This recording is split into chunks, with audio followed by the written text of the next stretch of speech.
اعوذ باللہ من الشیطان الرجیم بسم اللہ الرحمن الرحیم۔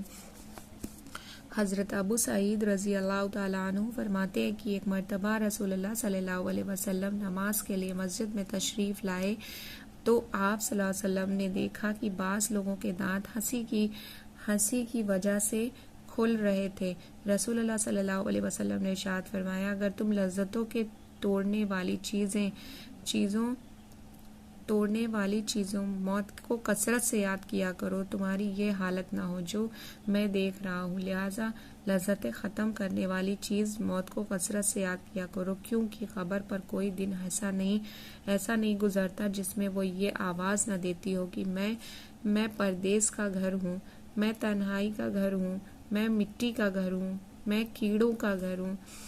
جب مومن بندہ دفن کیا جاتا ہے تو قبر اس سے کہتی ہے کہ تمہارا آنا مبارک ہے، بہت اچھا کیا تم آ گئے۔ جتنے لوگ میری پیٹھ پر چلتے تھے مجھے تم ان میں سب سے زیادہ پسند تھے۔ آج جب تم میرے سر پر تکیے گئے ہو، میرے پاس آئے ہو تو میرے بہترین سلوک کو سبھی دیکھو گے۔ اس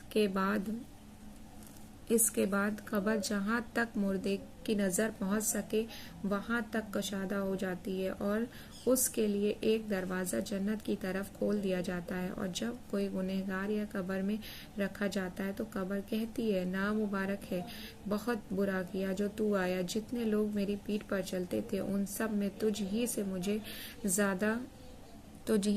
زیادہ نفرت تھی۔ آج جب تو میرے حوالے ہوا ہے تو میرے پاس آیا تو میرے برے سلوک کو دیکھ بھی لوگے۔ اس کے بعد قبر اس سے اس طرح دباتی ہے کہ پسلیاں آپس میں ایک دوسرے سے گھس جاتی ہیں۔ رسول اللہ صلی اللہ علیہ وسلم نے ایک ہاتھ کی انگلیوں سے دوسرے ہاتھ میں ڈال کر بتایا کہ اس طرح ایک جانب کی پسلیاں دوسرے جانب میں گھس جاتی ہیں اور اللہ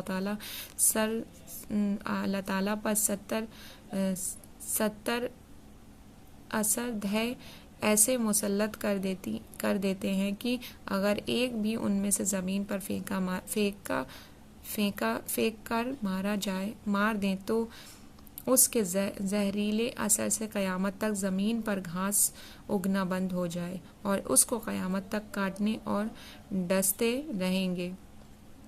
نبی کریم صلی اللہ علیہ وسلم نے ارشاد فرمایا، قبر جنت کے باغوں میں سے ایک باغ ہے، یعنی جہنم کے گڑھوں میں سے ایک گڑھا ہے۔